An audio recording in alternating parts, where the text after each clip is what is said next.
नमस्कार,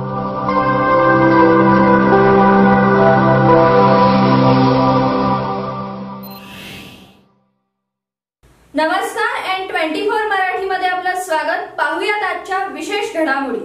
काँग्रेस प्रदेशाध्यक्ष नाना पटोलेंनी आमदार कोरोटे कुटुंबियांची घेतली भेट. 2024 मध्ये निवडून येण्याच्या दिल्या शुभेच्छा.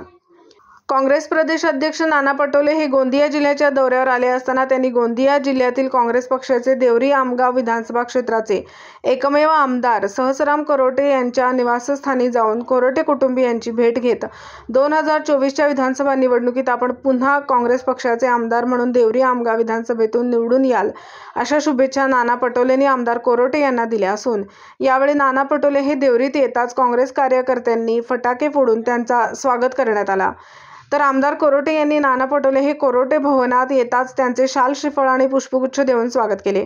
यावेळी काँग्रेस कार्यकर्ते देखील मोठ्या संख्येने उपस्थित असून आगामी लोकसभा निवडणुकीच्या दृष्टीने कामाला लागण्याच्या सूचना नाना पटोलेंनी कार्यकर्त्यांना दिल्या आहेत.